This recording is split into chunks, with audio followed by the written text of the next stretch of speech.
ಜನವರಿ 1ರಿಂದ 10ನೇ ತರಗತಿ ಮತ್ತು ದ್ವಿತೀಯ ಪಿಯುಸಿ ತರಗತಿಗಳು ಪ್ರಾರಂಭ.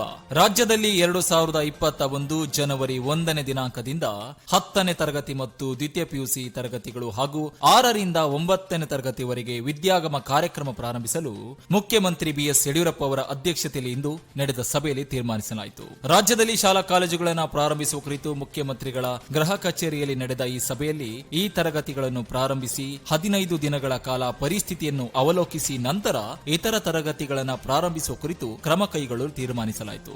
ಶಾಲೆಗಳನ್ನು ಮರು ಪ್ರಾರಂಭಿಸುವ ಸಂದರ್ಭದಲ್ಲಿ ಸೂಕ್ತ ಮುನ್ನೆಚ್ಚರಿಕೆಯ ಕ್ರಮಗಳನ್ನು ತೆಗೆದುಕೊಳ್ಳುವಂತೆ ಮುಖ್ಯಮಂತ್ರಿಗಳು ಸೂಚಿಸಿದರು. ರಾಜ್ಯ ಕೋವಿಡ್-19 ತಾಂತ್ರಿಕ ಸಲಹಾ ಸಮಿತಿಯ ಶಿಫಾರಸಿನಂತೆ ಮಕ್ಕಳು ಶಾಲೆಗೆ ಮತ್ತು ವಿದ್ಯಾಗಮ ಕಾರ್ಯಕ್ರಮಕ್ಕೆ ಹಾಜರಾಗುವ ಪೋಷಕರ ಅನುಮತಿ ಪತ್ರ ಕಡ್ಡಾಯ.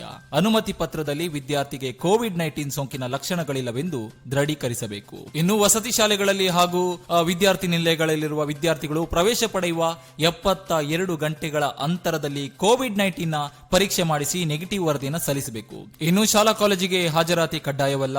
ವಿದ್ಯಾರ್ಥಿಗಳು ಮನೆಯಲ್ಲೇ ಇದ್ದು ಆನ್ಲೈನ್ ಯೂಟ್ಯೂಬ್ ಚಾನೆಲ್ ಮತ್ತು ಇತರ ಮೂಲಗಳಿಂದಲೂ ಅಭ್ಯಾಸ ಮಾಡಬಹುದು ಎಂದು ಸಭೆಯಲ್ಲಿ ತೀರ್ಮಾನಿಸಲಾಯಿತು. ಶಾಲಾ ಕಾಲೇಜುಗಳಲ್ಲಿ ಮುನ್ನೆಚ್ಚರಿಕೆ ಕ್ರಮವನ್ನು ವಹಿಸಿಕೊಳ್ಳಬೇಕು. ವಿದ್ಯಾರ್ಥಿಗಳಿಗೆ ಅರ್ಧ ದಿನ ಮಾತ್ರ ತರಗತಿ ನಡೆಯಲಿದೆ. ಒಂದು ಕೊಠಡಿಯಲ್ಲಿ ಗರಿಷ್ಠ 15 ವಿದ್ಯಾರ್ಥಿಗಳಿಗೆ ತರಗತಿ ನಡೆಸಬೇಕು. ಬಿಸಿಯೂಟ ವಿತರಣೆ ಇರುವುದಿಲ್ಲ. ಬದಲಿಗೆ ಪ್ರಸ್ತುತ ಜಾರಿಯಲ್ಲಿರುವಂತೆ ಆಹಾರ ಸಾಮಗ್ರಿಯನ್ನು ಒದಗಿಸಲಾಗುವುದು. ಶಾಲೆಗಳಲ್ಲಿ ಕೈಗೊಳ್ಳಬೇಕಾದ ಮುನ್ನೆಚ್ಚರಿಕೆ ಕುರಿತು ಶಿಕ್ಷಣ ಇಲಾಖೆ ಹೊರಡಿಸಿರುವ ಮಾರ್ಗಸೂಚಿಗಳನ್ನು ಕಡ್ಡಾಯವಾಗಿ ಪಾಲಿಸುವಂತೆ ಸೂಚಿಸಲಾಯಿತು. ವಿದ್ಯಾಗಮ ಕಾರ್ಯಕ್ರಮದಡಿ ವಿದ್ಯಾರ್ಥಿಗಳು ವಾರಕ್ಕೆ 2 ಬಾರಿ ಶಾಲೆಗೆ ಹಾಜರಾಗಬೇಕಾಗುವುದು. ಸಭೆಯಲ್ಲಿ ಪ್ರಾಥಮಿಕ ಮತ್ತು ಪ್ರೌಢ ಶಿಕ್ಷಣ ಸಚಿವ ಎಸ್ ಸುರೇಶ್ ಕುಮಾರ್, ಆರೋಗ್ಯ ಮತ್ತು ಕುಟುಂಬ ಕಲ್ಯಾಣ ಹಾಗೂ ವೈದ್ಯಕೀಯ ಶಿಕ್ಷಣ ಸಚಿವ ಡಾಕ್ಟರ್ ಕೆ ಸುಧಾಕರ್, ಸರ್ಕಾರದ ಅಪಾರ ಮುಖ್ಯ ಕಾರ್ಯದರ್ಶಿ ಪಿ ರವಿಕುಮಾರ್, ಶಿಕ್ಷಣ ಇಲಾಖೆ ಪ್ರಧಾನ ಕಾರ್ಯದರ್ಶಿ ಎಸ್ ಉಮಾಶಂಕರ್ ಮತ್ತು ವಿವಿಧ ಇಲಾಖೆಗಳ ಹಿರಿಯ ಅಧಿಕಾರಿಗಳು ಉಪಸ್ಥಿತರಿದ್ದರು. ಅದೇನೇ ಆಗಲಿ, ಹೊಸ ವರ್ಷ ಜನವರಿ 1ರಂದು ಶಾಲಾ ಕಾಲೇಜುಗಳು ಪ್ರಾರಂಭವಾಗ್ತಿದೆ. ಎಲ್ಲ ವಿದ್ಯಾರ್ಥಿಗಳಿಗೂ ಶುಭವಾಗಲಿ. ನಿಮ್ಮ ಪ್ರಕಾರ ಶಾಲಾ ಕಾಲೇಜನ್ನು ಆರಂಭಿಸಿರುವುದು ಸರಿನಾ ತಪ್ಪಾ? ಕಮೆಂಟ್ ಮಾಡಿ.